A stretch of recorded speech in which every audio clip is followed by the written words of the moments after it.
O Emmanuel,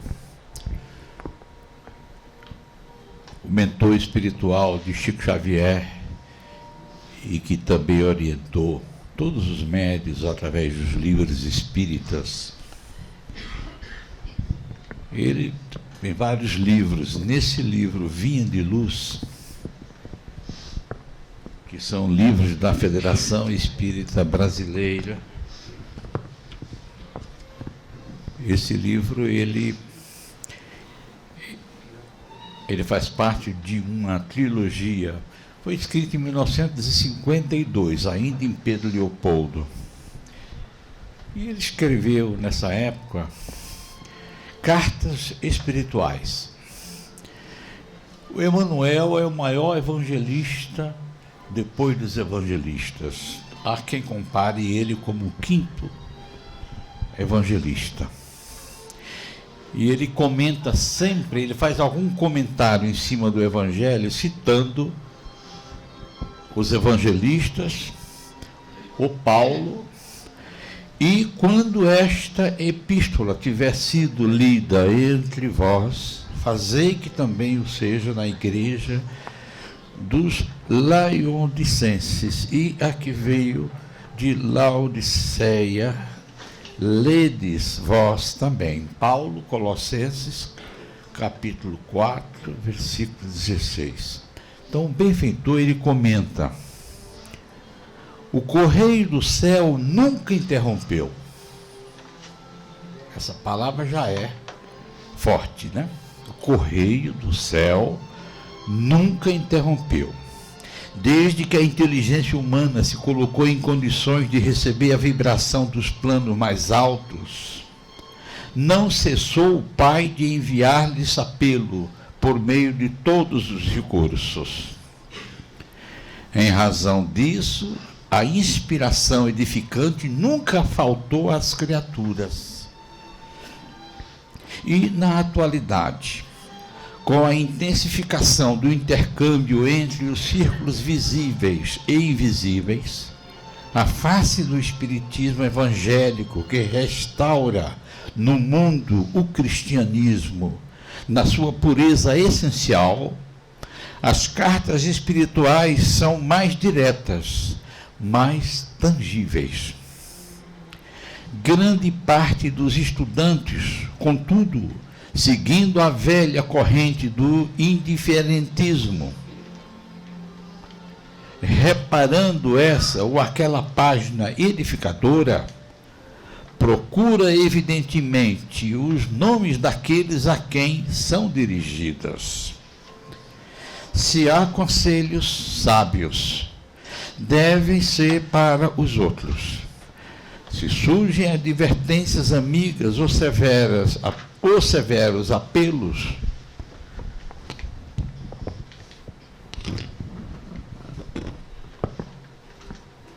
devem ser igualmente para os outros. E compacta assembleia de companheiros demonstra singular ansiedade para receber mensagens particularistas com apontamentos individuais.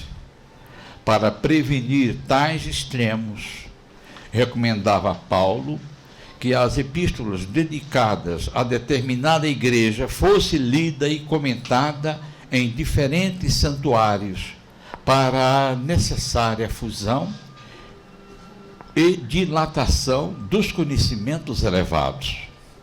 As cartas espirituais de hoje, olha só, 1952, tá, gente?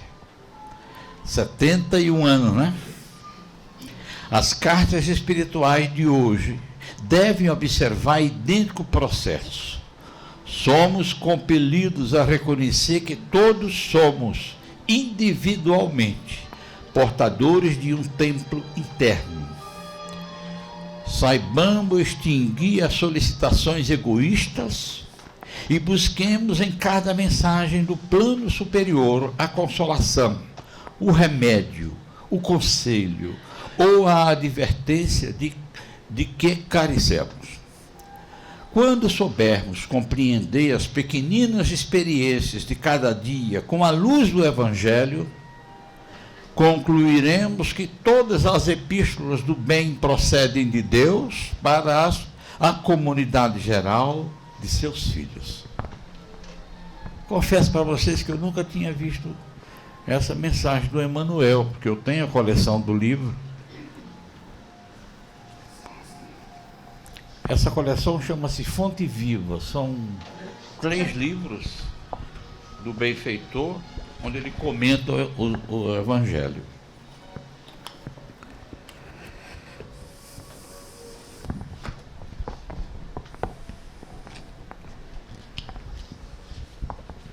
Esse livro também é dele, o Livro da Esperança. Esse Livro da Esperança ele foi editado em homenagem aos livros da codificação quando fizeram 100 anos. São 4 livros. Esse daqui também é dos anos, início dos anos 60. Aqui ele fala o que é o espírita. Como é difícil ser espírita. Não é fácil. Como sempre, ele comenta um trecho do Evangelho. Assim, os últimos serão primeiros e os primeiros serão últimos, porque muitos são chamados, mas poucos os escolhidos. Jesus. Mateus capítulo 20, versículo 16. Bons espíritos, meus bem-amados, sois todos obreiros da última hora. É o capítulo do Evangelho segundo o Espiritismo.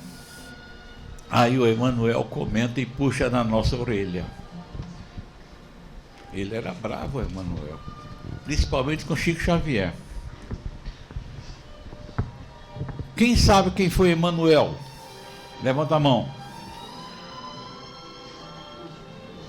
Para quem não sabe, é o padre Manuel da Nóbrega, fundador de São Paulo. Uma das reencarnações dele. Ele foi escravo, foi judeu, amou Lívia, né? A história é linda. Então ele comenta: o espírita, na prática da doutrina, faz-se realmente conhecido através de características essenciais. Rende constante preito de amor a Deus, começando na consciência. Considera a humanidade por sua própria família. Respeita no corpo de carne um santuário vivo em que lhe cabe sublimar. Olha que coisa linda. Eu acho lindo porque as outras denominações religiosas estão sempre reparando o corpo, né?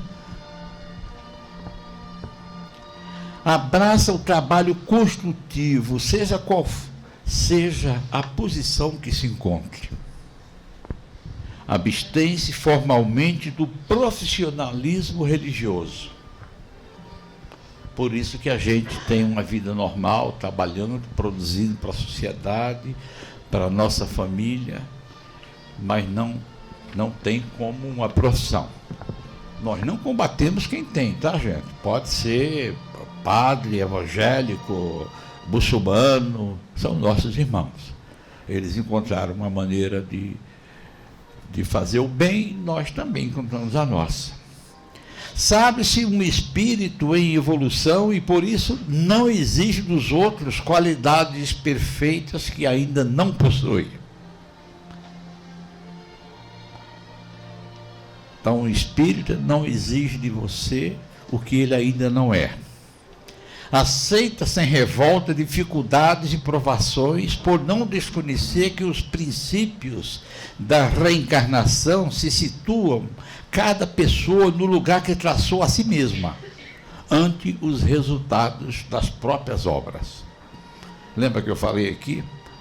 Chico Xavier afirmou que na reencarnação ninguém erra de endereço, está no lugar apropriado. Empenha-se no aprimoramento individual, na certeza de que tudo melhora em torno, à medida que busca melhorar-se.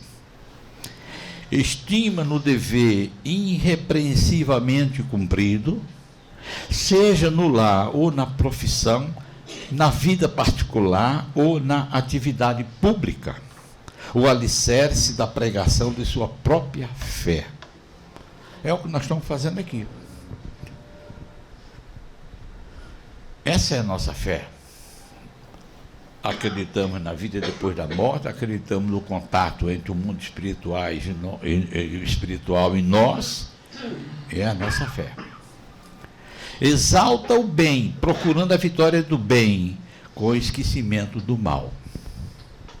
Foge da crítica pessoal, afaste da caridade que lhe rege o caminho, mas não recusa o exame honesto e imparcial desse ou daquele problema que interesse o equilíbrio e a segurança da comunidade em que vive.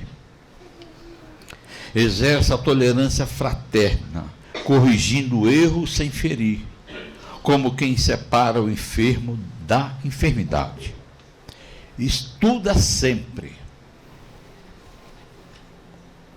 Espiritismo é estudo. Existe uma frase dentro dos estudiosos que quando a gente estuda, sai da ignorância. Ama sem escravizar e sem escravizar-se. Não tem a presunção de saber e fazer tudo, mas realiza com espontaneidade e alegria o trabalho que lhe compete. Age sem paixão partidárias. Isso serve para muita gente que eu conheço. Age sem paixões partidárias em assuntos políticos.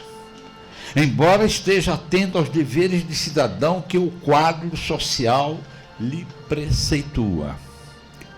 Usa as posses do mundo em favor da prosperidade e do bem de todos, não é só seu. Evita os excessos. Simplifica, quando possível, a própria existência. Acata os preconceitos dos outros, conquanto não se sinta obrigado a cultivar preconceito algum. É uma frase assim meio, bem forte, né? Ora, você quer ser preconceituoso, é problema seu. Eu não sou. Define-se o espírito na condição de aprendiz infatigável do processo, do progresso. Seja justo lembrar aqui a conceituação de Allan Kardec, no item 7 do capítulo 1 do Evangelho segundo o Espiritismo. Assim como no céu, disse, não vim destruir a lei, porém cumpri-la. O Espiritismo também diz, não vem destruir a lei cristã, mas dar-lhe execução. Está nesse livrinho. Esse livro agora está sendo editado pela Federação Espírita Brasileira. Ele pertence ao Comunhão Espírita Cristã, que editou nos anos 60, e agora a FEB está dando continuidade. O Luiz não é desse centro, é do Centro Espírita Batuíra. Como eu disse ontem, o Centro Espírita Batuíra é uma grande casa fundada por Bezerra de Menezes, sempre ele, através do Chico, em 1964. Eles fundaram o Grupo Espírita Batuíra aqui nas Perdizes, é uma casa pureza doutrinária, não vamos exagerar, mas eu acho que sim.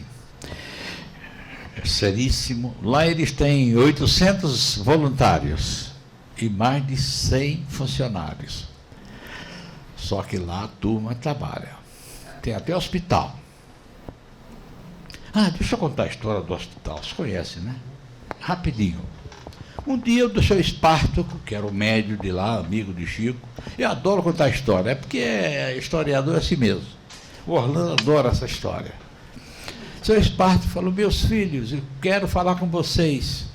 Fulano. Eu e a Sônia estávamos no meio. Tal dia vocês vêm aqui. Aí foi todo mundo lá, eu tenho um pedido especial para vocês. Aliás, eu não, doutor Bezerra de Menezes. Aí nós comparecemos. Dr. Bezerra de Menezes quer um hospital erguido em 6 meses. Mas como? E dinheiro? Onde vai erguer um hospital? Ele está aqui dizendo que vai aparecer o dinheiro e vai aparecer tudo, que só precisa de mão de obra de vocês. Aí uma pessoa que estava assim, eu tenho um terreno em tal lugar. Pode contar com o terreno. Outro apareceu, eu sou médico. Posso ajudar nos doentes do hospital. Em 6 meses estava erguido o hospital. Sem dinheiro. Cada um deu um pouco, um deu o terreno. Aí ele reuniu todo mundo, foi até uma festa, não sei se já estava lá. Estava lá, né? Foi uma festa. Aí ele reuniu, meus filhos, eu quero... Ele, a dona Zita, a esposa dele, conhecia o Chico Xavier desde Pedro Leopoldo. Aí eles foram lá. E aí, seu Esparto, quando é que nós estamos inaugurando o hospital hoje? Que tipo de doente nós vamos receber aqui? De graça, porque não pode cobrar, né? Espírita. Meus filhos, esse pedido especial do Dr. Bezerra de Menezes é para atender os mendigos pós-operatórios, porque eles não têm, depois que eles são operados, eles não têm onde ficar. Então, vocês vão de hospital em hospital, pergunta se tem algum indigente, naquela época chamava indigente, né? Morador de rua. Se tiver, assume já o compromisso de trazer ele para cá e se recuperar aqui no nosso hospital. Foram 24 leitos, né? Eu lembro na época, 24 leitos. Então isso é espiritismo, isso é cristianismo redivivo na Casa do Caminho. Está lá hoje. Claro que hoje a prefeitura ajuda, né, para tirar gente de rua, doente. E tem mais. A pessoa ficou boa, que geralmente não é de São Paulo, o que eles fazem? Existe, cada um colabora, tem médico, tem psiquiatra, tem assistente social, cada um colabora, o sócio, lá tem o pessoal que contribui por mês para poder sustentar. Quando a pessoa, o mendigo fica bom, o assistente social pergunta, de onde você é, meu irmão? Eu fui em tal lugar. Você quer voltar para a sua cidade? Era tudo que eu queria. Aqui o dinheiro, compra a passagem. É assim, ainda não é, Luiz? Já contei história demais, agora Luiz. Boa tarde. Para nós é uma alegria muito grande podermos estar aqui para essa conversa amigável, informal e quem sabe proveitosa, porque quando se fala sobre novos conhecimentos sobre nós mesmos, o mundo, e sobre como nós nos relacionamos com nós mesmos, com o mundo e com Deus, é sempre um aprendizado. Então, isso é sempre novo, é sempre produtivo e é sempre interessante. Mas, muito mais do que isso, é algo que nós construímos entre irmãos. Porque, embora nós não nos conheçamos de fato, nem eu, a maioria de vocês, e garanto que vocês nunca me viram antes,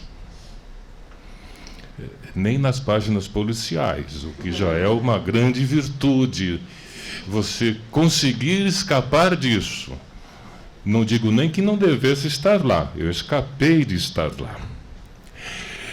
Mas por que isso?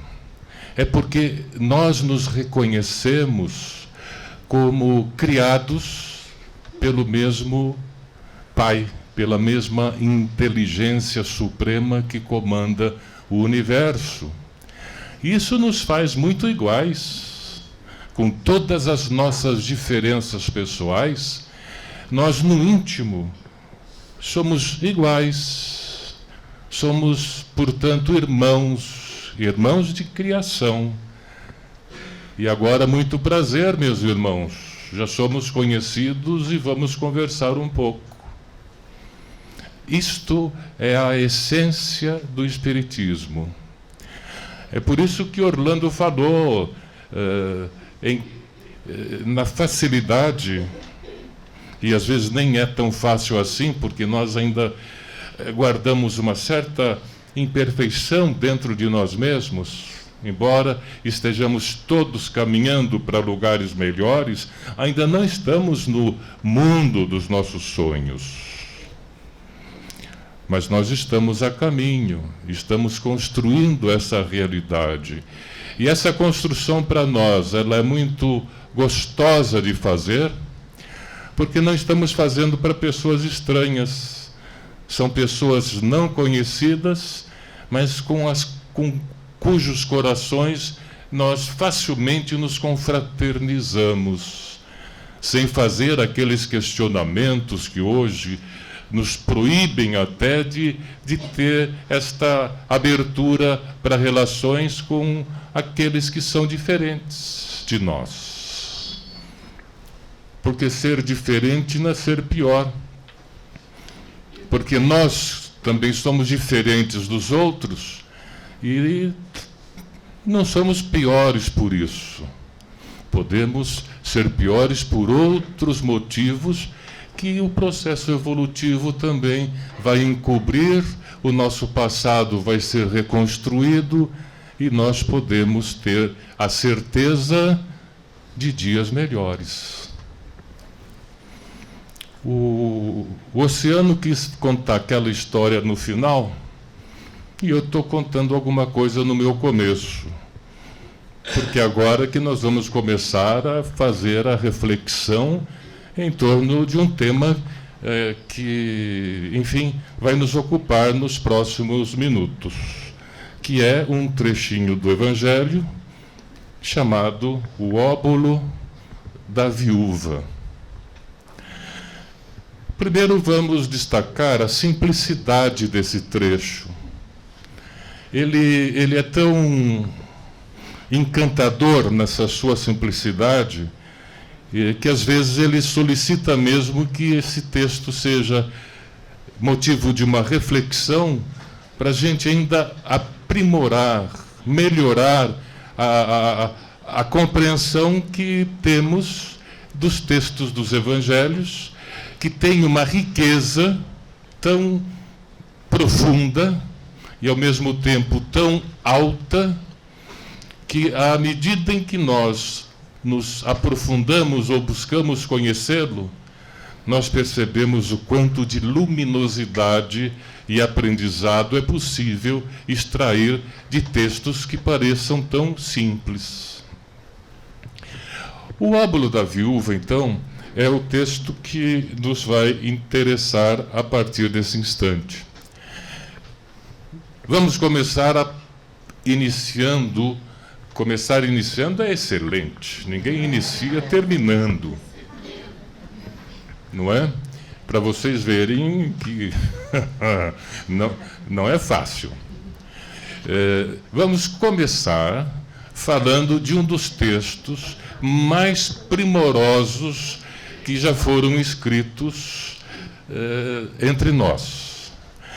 Não podemos nem falar que é um texto da literatura, porque, como se trata de um texto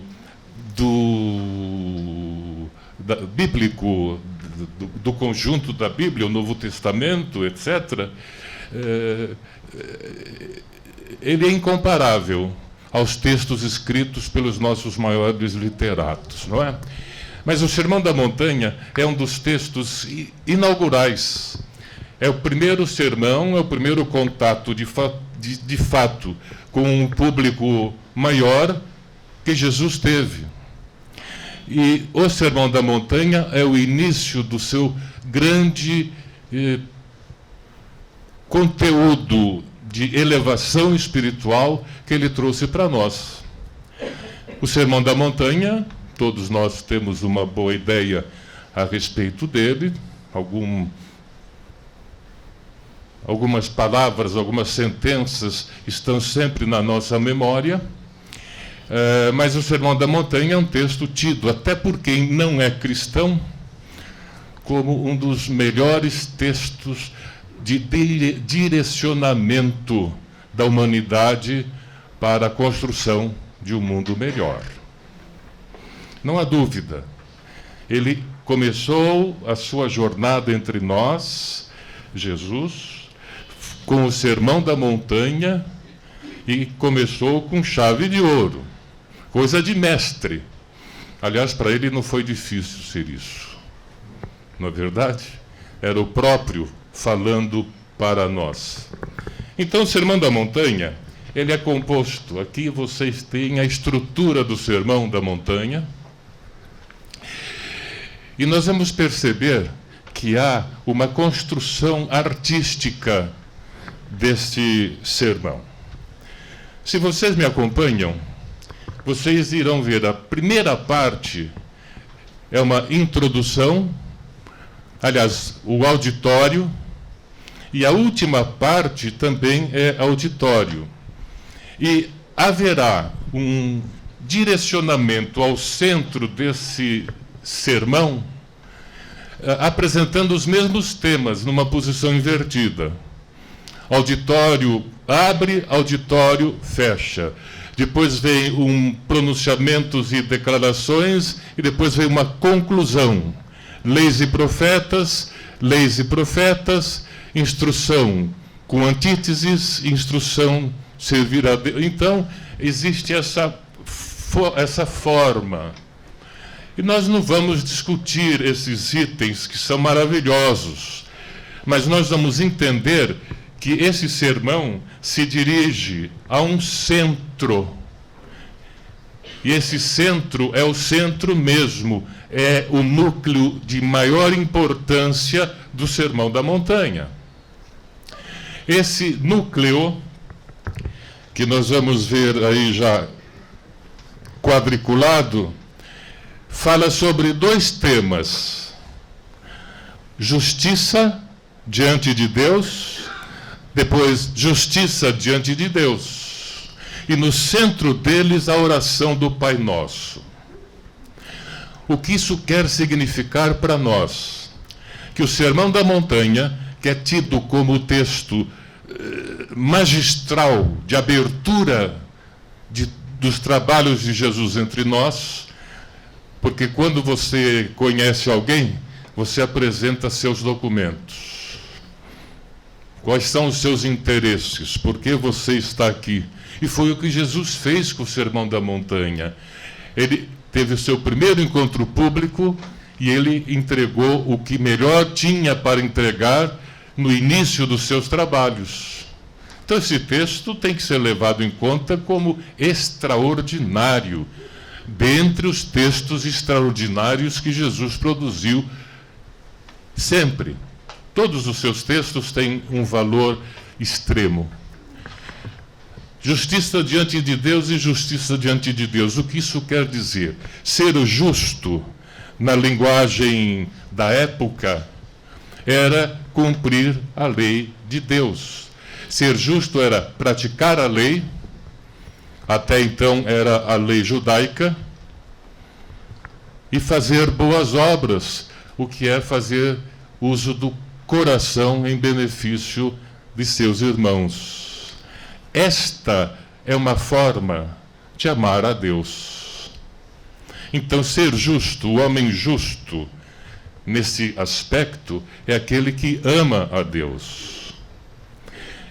E que justiça se fala, de que justiça se fala aqui? Bem, o Sermão da Montanha fala que nós, quando fazemos atos de caridade,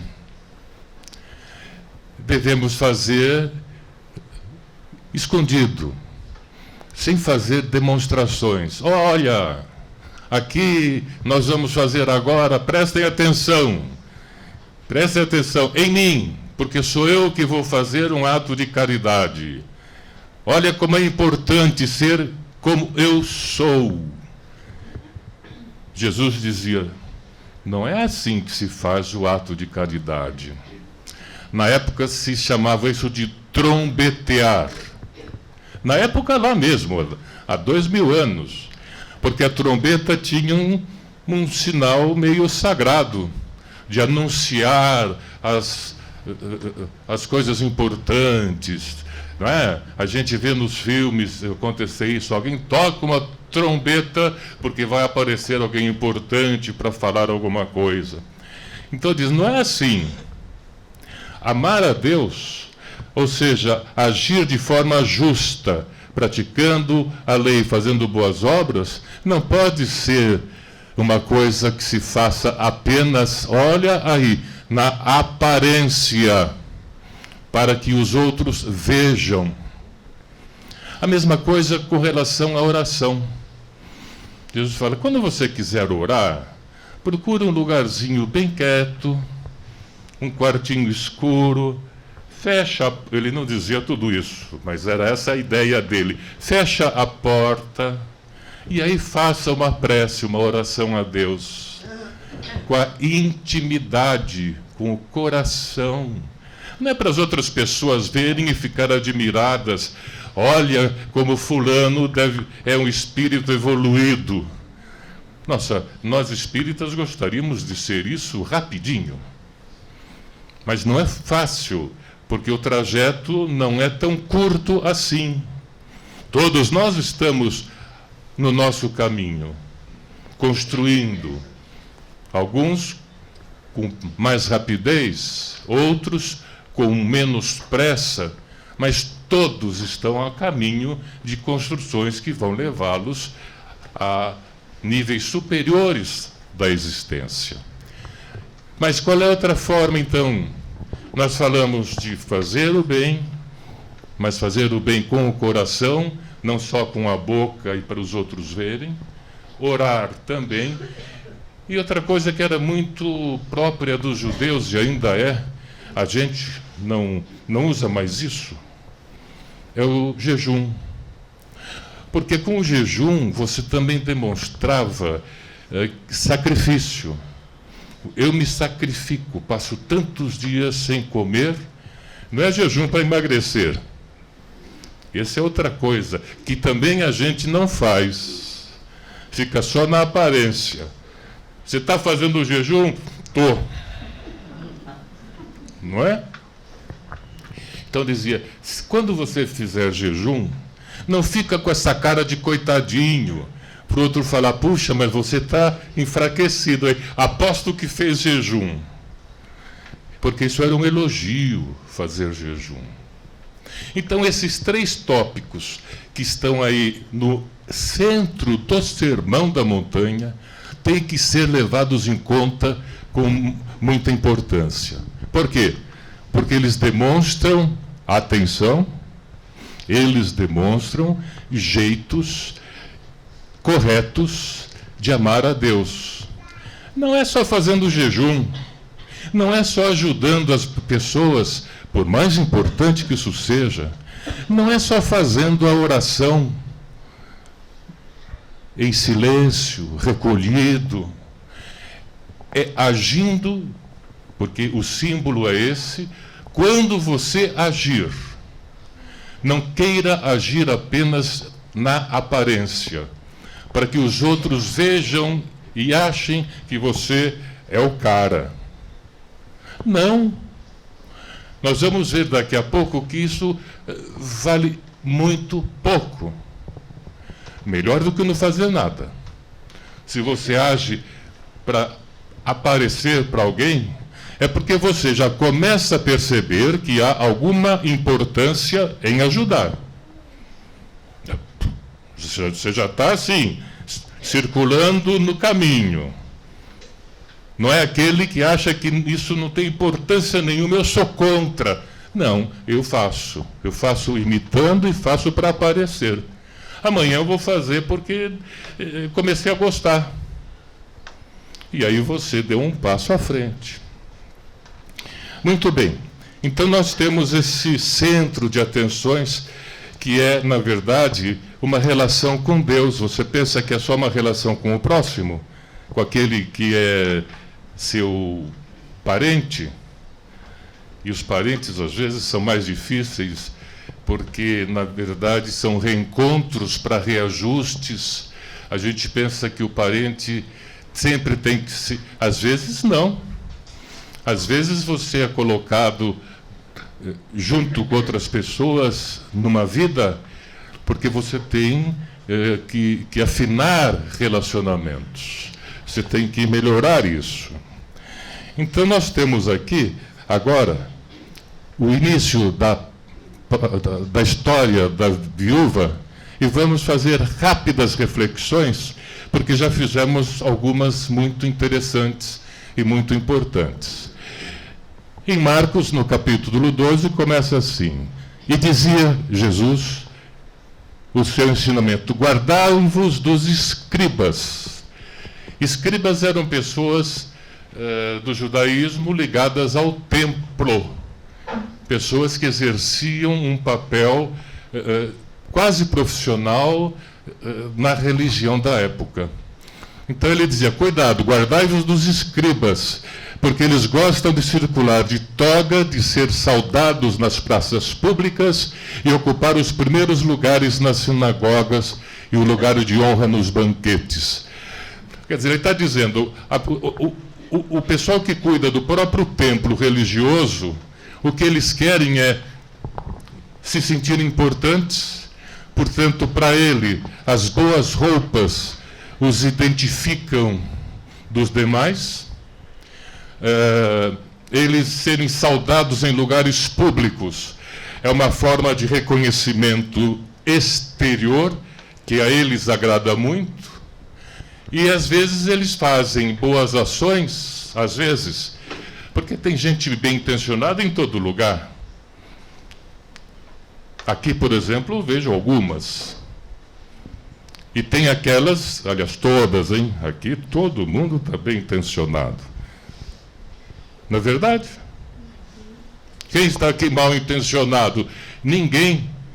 Aliás, mesmo quem comete erros achando que está certo. Mas ele está errado em achar que está certo. Ah, você fez isso porque se achou errado? Não, mas é errado. Não, mas eu achei que era certo. Mas, enfim, a tendência das pessoas é buscar o que é certo, ainda que não saibam fazer o que é certo. Muito bem, então aqui é o caso dos fariseus. Ele já está dando a primeira lição. Se você quer fazer a coisa certa, não seja igual aos fariseus. Faça sem querer aparecer, sem querer retribuições exteriores. Isto não é fácil de a gente entende. Ok, legal, boa ideia, é isso aí, concordo. Mas, no fundo, daqui a pouco você vai se ver numa situação dessas. Porque nós ainda temos que avançar na direção de construir isso para sermos assim, e não apenas sabermos que isto pode ser assim. E sentado na frente do tesouro do templo, Jesus está ali onde as pessoas chegavam para fazer depósitos em dinheiro, para ajudar a vida do templo, pessoas bem intencionadas, que queriam o bem do desenvolvimento espiritual da época. E Jesus percebe que ali colocavam moedas pessoas que demonstravam maior condição e pessoas que demonstravam menor condição.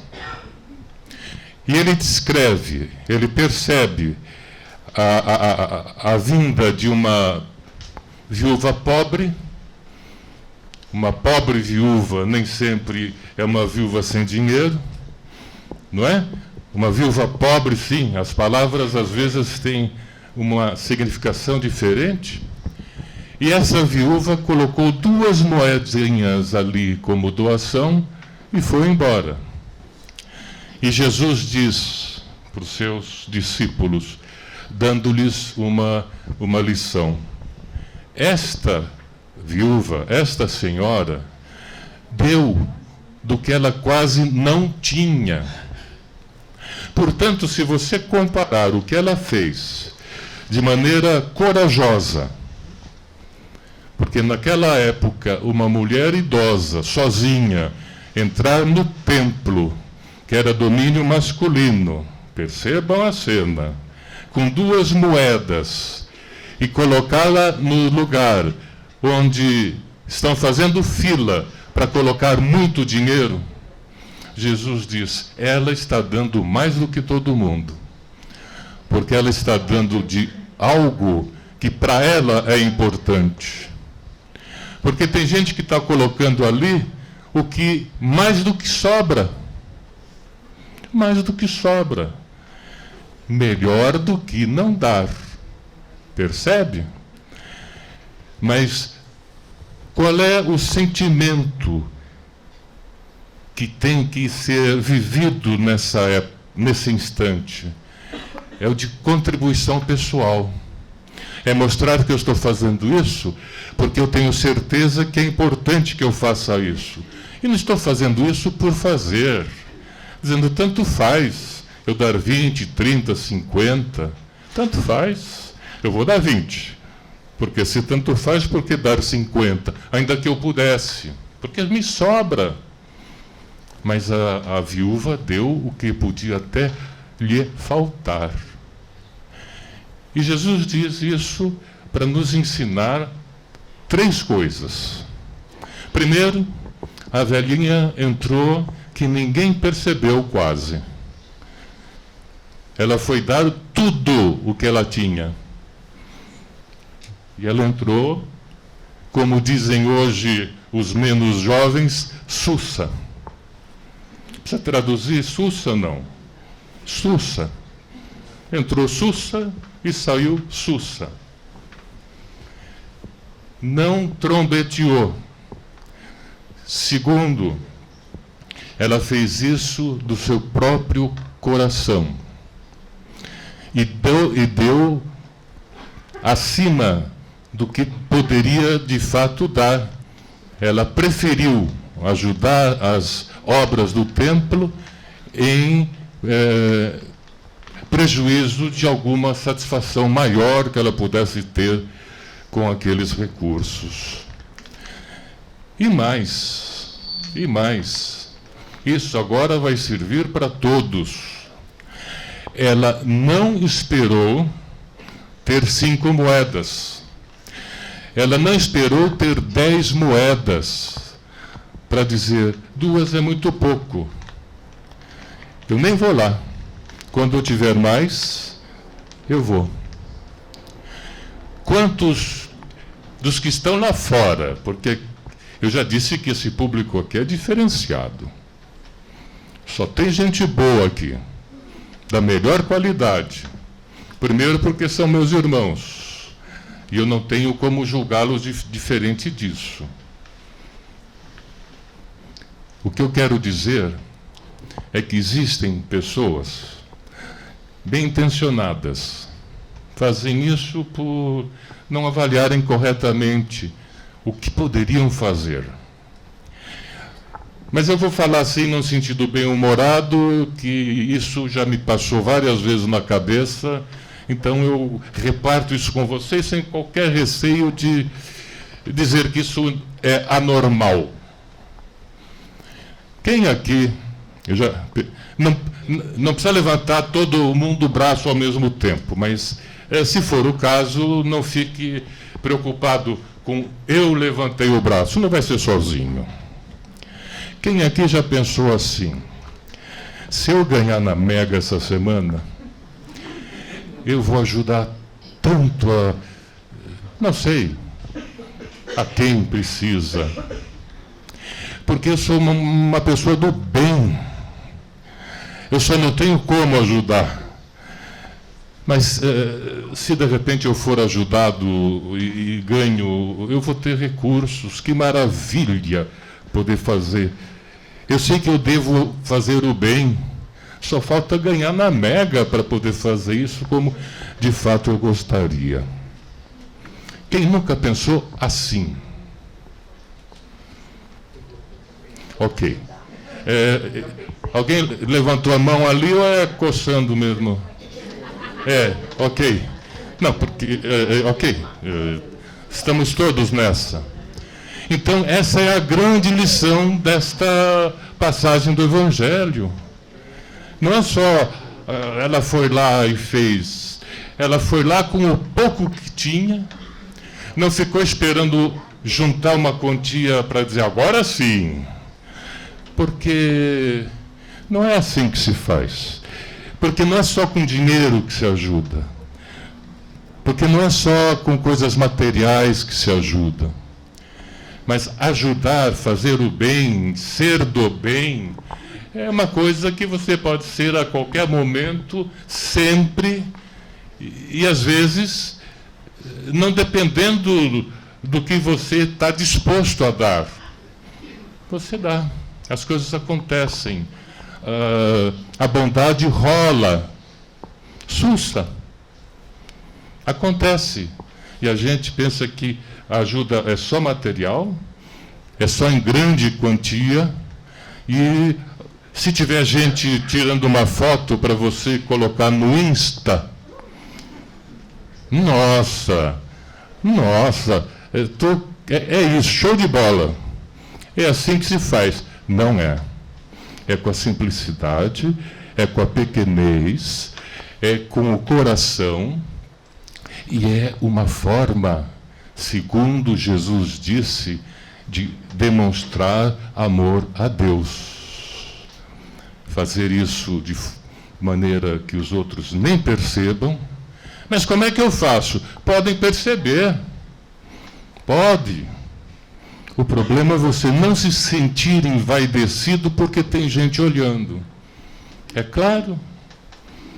Às vezes os eventos são públicos. Às vezes essas ações são ações numa praça pública, numa rua. O escondido é simbólico. O escondido é com o seu sentimento interior, satisfazendo uma inclinação sua de fazer o bem. Embora tenha gente vendo, não importa isso. O que importa é o sentido que você coloca. Então, retornando ao início da nossa conversa, quem faz o bem com essa cabeça, com essa ideia, está tratando o outro como irmão, como igual. E eu não preciso faturar, porque estou fazendo o bem para alguém que é igual. E quem não é igual? Não deve haver essa pergunta, porque ela não faz o menor sentido. Se nós entendemos o que é a imortalidade da alma, que todos nós fomos criados por uma mesma inteligência suprema. É uma outra forma de você entender o que seja Deus. O que também não é para esse momento a gente conversar mais sobre isso. Mas fica essa pergunta: quem é o Deus? Essa inteligência suprema que nos permite tratar iguais, ainda que sejamos diferentes. Porque a vida nos constrói de forma diferente. Mas na nossa essência, nós somos espíritos imortais, destinados a uma perfeição que estamos longe de calcular o que de fato seja. Então, assim, fica muito compreensível que a gente possa se tratar como irmãos. E é assim que eu me despeço, num ambiente absolutamente fraterno, onde eu me senti acolhido, e onde eu procurei ser um pouco útil, trazendo para vocês conhecimentos colhidos na literatura espírita, para nós dividirmos isto e nos alegrarmos por aprendermos um pouco mais. Muito obrigado pela atenção de vocês.